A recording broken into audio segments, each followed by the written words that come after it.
The day I was told I had leukemia, my world didn't just tilt, it shattered completely. The doctor's voice was calm, clinical, but the words hit me like a freight train. Terminal. It felt like the ground beneath me gave way, and I was falling into an endless void. But what crushed me even more wasn't the disease itself. It was what happened after. Bernice, my wife, the woman I thought would stand by me through everything, had already made up her mind. She labeled me as already gone, a lost cause, someone to be pitied and forgotten. The moment the words left her lips, something inside me snapped. I wasn't just battling cancer. I was fighting a war I hadn't expected, a war at home. I spent long, agonizing nights in the sterile hospital room, hooked up to machines pumping poison into my veins, my body growing weaker by the day. The pain was relentless, but the silence was louder. Where was Bernice? Her visits were scarce and cold, her eyes empty of hope or comfort. I wasn't her husband battling for his life anymore. I was a burden she wanted to discard. Then, one night, as the hospital halls echoed with the quiet hum of machines and footsteps, I overheard a conversation that froze my blood. Bernice was on the phone, her voice a mix of excitement and urgency. She was talking about a wedding with Fred, my own brother. I couldn't believe it. While I lay there fighting for every breath, she was planning to marry the man who was supposed to be my family, my blood. The betrayal burned hotter than any fever, more painful than the chemotherapy that was ravaging my body. When I confronted her, hoping for some shred of decency, she dismissed me with cruel words. "You're already dead to me, Andre. Fred can give me what you never could." The woman I loved, the woman I trusted, had chosen him over me. And in that moment, I realized I was nothing but a shadow, a ghost in my own life. But I refused to let her define my fate. My body might be failing, but my spirit was far from broken. I swore to reclaim my life, to show her and everyone else that I was more than a diagnosis. This was only the beginning of my fight, not just against leukemia, but against betrayal itself. The moment I first met Bernice, it felt like fate had drawn us together with invisible threads. She was everything I never knew I wanted, kind, intelligent, and fiercely determined. We connected on a level that made the world around us fade away. From our late-night conversations to the quiet moments shared over coffee, I believed we were building something unbreakable. I was Andre, a man driven by ambition but grounded by love. At 32, my life had been a careful balance of work and devotion, and Bernice was the center of it all. We met through a mutual friend, Jean, who quickly became an unexpected pillar in our lives. Jean was vibrant and compassionate, someone who could see through the facades people wore. She was the kind of person who knew how to listen when words failed. Bernice and I married young, with hearts full of hope and dreams for a future that seemed limitless. We promised each other forever, carving out a small apartment in the city where laughter echoed and walls bore witness to our love story. She was my anchor, the person who grounded me when work pressures mounted, the smile that made every day worth fighting for. Fred, my younger brother, entered our lives like a whirlwind. He was charismatic, ambitious in his own right, but carried a restless energy that often unsettled the calm we cherished. Fred and I had a complicated relationship, bound by blood but tested by differences in character and values. Still, I trusted that family meant loyalty, and I hoped Bernice could see the good in him as I did. Our days were busy, but filled with shared plans and quiet reassurance. Bernice supported my career as a software developer, encouraging me during late nights debugging and the constant race to meet deadlines. In return, I admired her own dedication as a graphic designer, watching her create worlds on a canvas that came alive with color and emotion. Jean became our confidant and friend, often the mediator when Fred's impulsiveness threatened to disrupt family gatherings. She had a knack for calming tensions and offered support without judgment. I trusted her deeply, even when my own certainty wavered. Life felt full and promising, until the diagnosis. Leukemia came crashing into our lives like a storm we never saw coming. It was sudden, brutal, and unforgiving.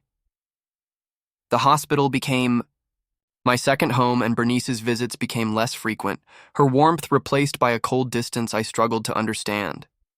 The woman who once held my hand through every challenge now seemed to shrink away from my pain.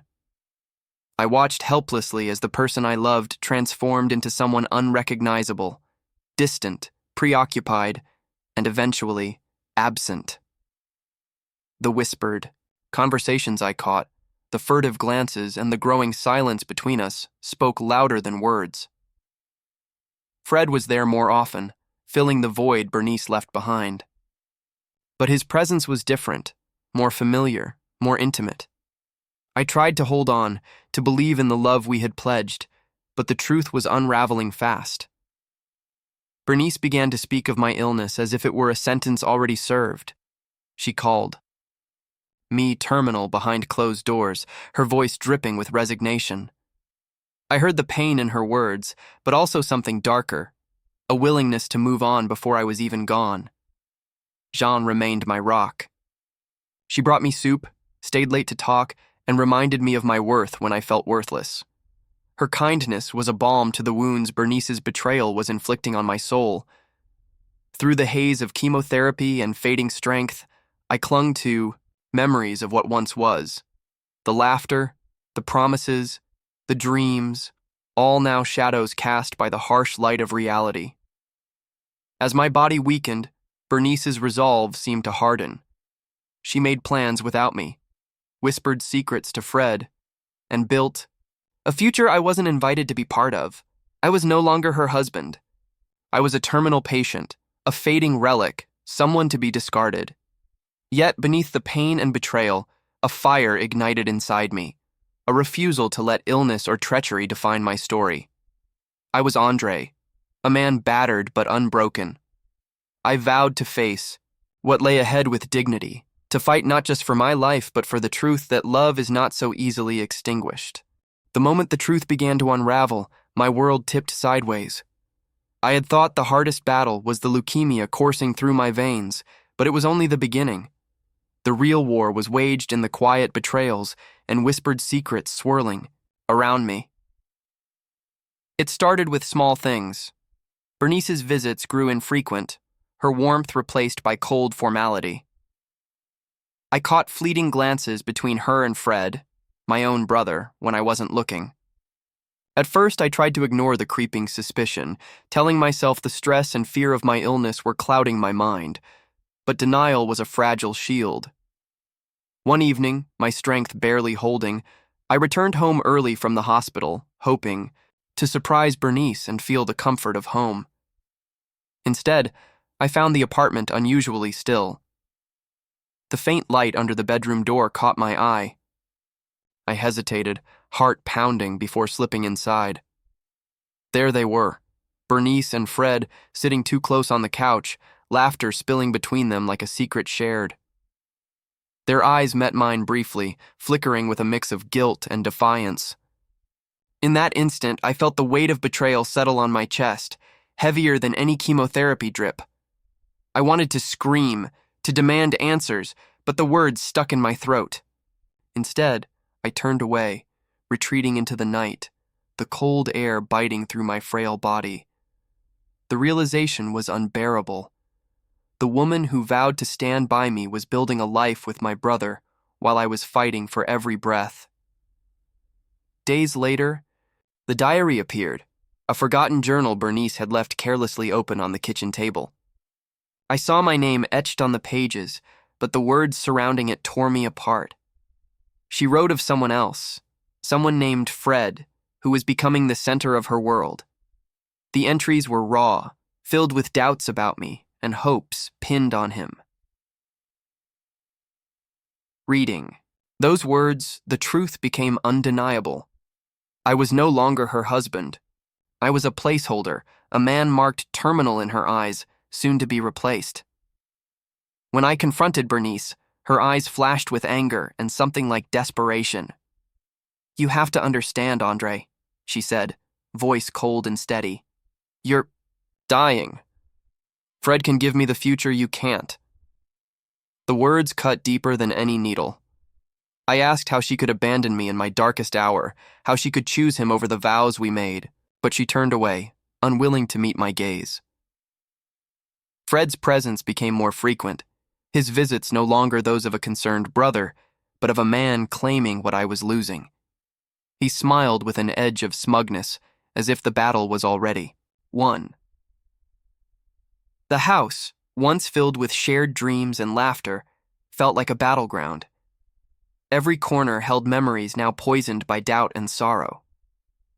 Jean, my steadfast nurse and friend, tried to shield me from the storm, reminding me to focus on my health, but the emotional wounds festered, weakening me more than any illness. I grappled with anger and grief, wondering if the love I thought we had was ever real. Was I simply a terminal patient to be discarded? A broken man to be forgotten? The worst nights were those spent alone in the hospital bed, memories of Bernice's betrayal swirling in my mind like a relentless tide. I fought not just for my life, but to hold on to the dignity she threatened to strip away. Despite it all, a flicker of resolve burned within me. I refused to let their choices define my fate. If they thought I would fade quietly into the background, they were mistaken. I would face the coming days with a fierce heart and unyielding spirit. Andre's world was unraveling faster than his body could keep up. Each breath felt heavier, each heartbeat a painful reminder of his mortality. But the crushing weight wasn't only from the leukemia coursing through his veins, it was the relentless storm raging inside his chest. Betrayal, despair, anger, and loneliness clashed violently within him, twisting every moment into a battlefield of raw emotion. He lay in his hospital bed, tubes tethering him to life, but the real suffocation came from the silence around him. Bernice's absence was deafening. The warmth she once brought now replaced by cold neglect, her visits dwindling to cold nods, or absent altogether. His heart ached not only from the physical pain, but from the sharp sting of abandonment. The woman he had promised forever to had already stepped away, her love seemingly evaporated into thin air. His mind replayed every memory, every smile, every touch, now tainted with suspicion. The diary, the secret conversations, the way Fred looked at Bernice with a possessiveness Andre couldn't ignore. The truth cut deep. He was no longer the man she wanted by her side. He was a dying man, a burden she was ready to shed. Fear gnawed at him, not just fear of death, but of being forgotten, erased from the life he'd built. He wrestled with bitterness, the unfairness of being abandoned in his darkest hour. Yet beneath the anger, a profound sadness settled like a fog, blurring hope and drowning joy. Every day was a struggle between wanting to give in to despair and the flickering desire to fight back. The pain in his body mirrored the turmoil in his soul. Sleepless nights were spent questioning how love could so easily turn to betrayal, how vows could dissolve like smoke. But Andre wasn't just broken. Beneath the weariness, a fierce determination grew. He refused to let his story end as a victim. The betrayal steeled his resolve, igniting a fire that refused to be extinguished by sickness or deceit. The suspense gnawed at him. What would Bernice do next? Would Fred completely replace him? How much time did he have left to reclaim his life before it slipped away? These questions haunted him relentlessly. Yet amid the storm, moments of clarity emerged. Jean's kindness reminded him that not all were lost. Her steady presence was a balm, a beacon of hope he desperately clung to. Andre knew the path ahead was dark and uncertain, but he was no longer willing to fade quietly. His heart beat with a promise to fight, to expose the lies, and to take back the dignity that had been stolen. Every painful moment was a step closer to the reckoning he knew was coming. Just when Andre thought the betrayal had reached its darkest depth, fate delivered a crushing twist that shattered his fragile hold on hope. One evening, as he lay drained from another round of treatment, Jean entered the room with an envelope in her hand. Her face was solemn, eyes shadowed with unease. "I found this at the clinic," she said quietly, handing it over. Inside were photographs, Clear, undeniable evidence of Bernice and Fred meeting late at night, not just as lovers, but conspiring in ways that went far beyond mere infidelity. Documents hinted at plans to seize control of Andre's assets, to push him out completely while he was too weak to fight back. Andre's breath caught.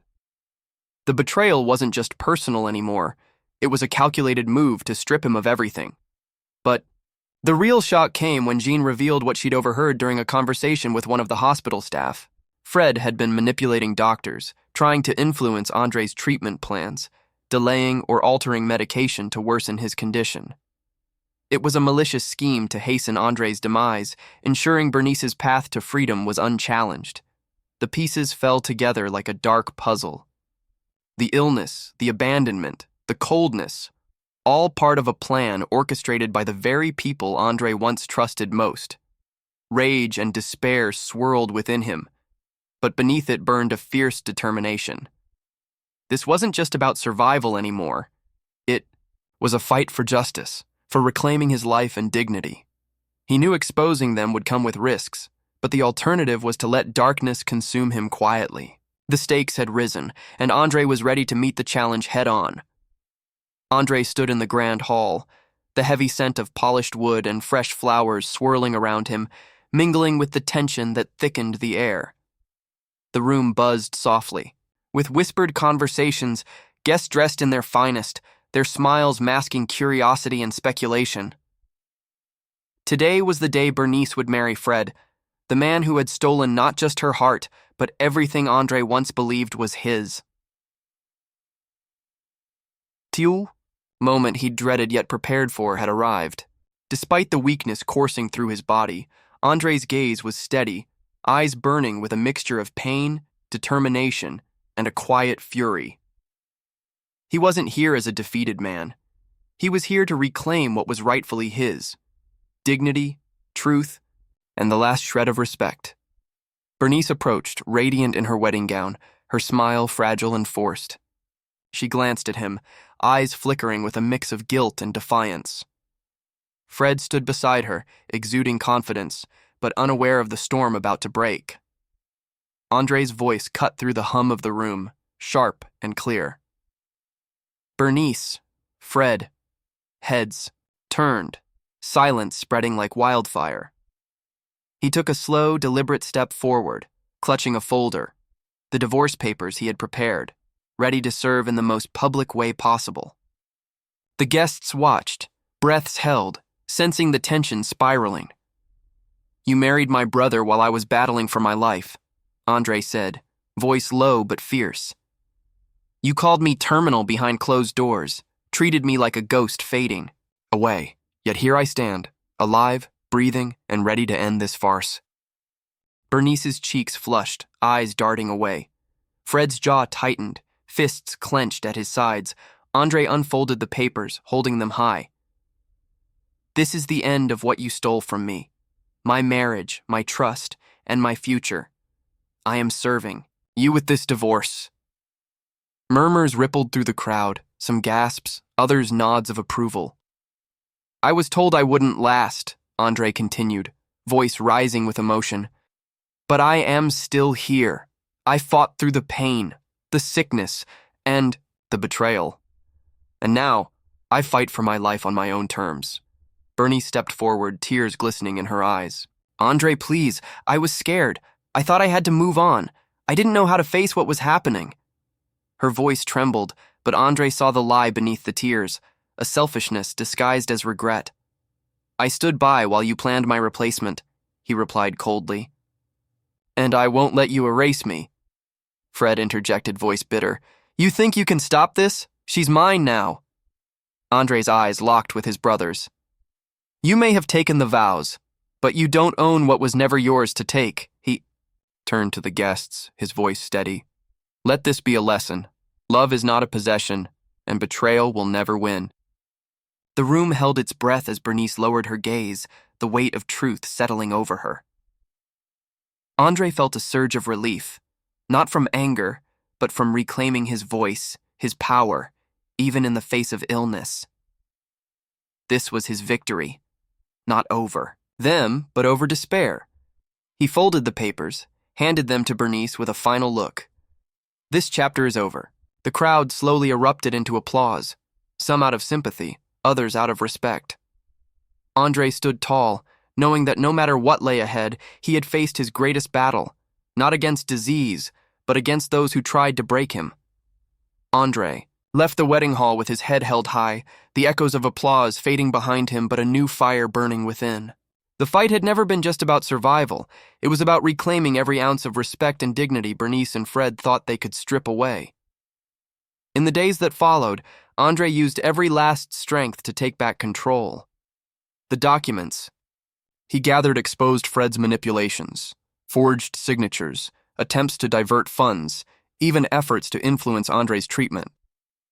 Bernice's own calls and messages, recorded and undeniable, revealed her cold calculations. He handed everything to the authorities, making sure that their betrayal wouldn't just be whispered rumors, but a public reckoning. Fred was arrested, charged with fraud and attempted medical sabotage. Bernice's reputation crumbled alongside the lies she'd spun, but Andre's ultimate revenge wasn't just in the law, it was in survival. Against every expectation, his health improved. The treatments took hold, and with Jean's unwavering support, he grew stronger each day. Slowly, he rebuilt what was left of his life, not by clinging to the past, but by forging a future on his own terms. The house that Bernice once eyed greedily became a sanctuary of healing and hope. Friends and family, once distant, returned to witness the man who refused to be defeated. The final closure came quietly, with a letter Andre sent to Bernice, succinct but cutting. "You tried to write my obituary before I was ready. I'm still here, and stronger than ever. Goodbye." His last words to her weren't bitter. They were a testament to a man who survived betrayal, illness, and despair, and emerged victorious. Andre's story was no longer one of a dying man forgotten. It was a legacy of resilience, justice, and the power to rise when the world expected him to fall.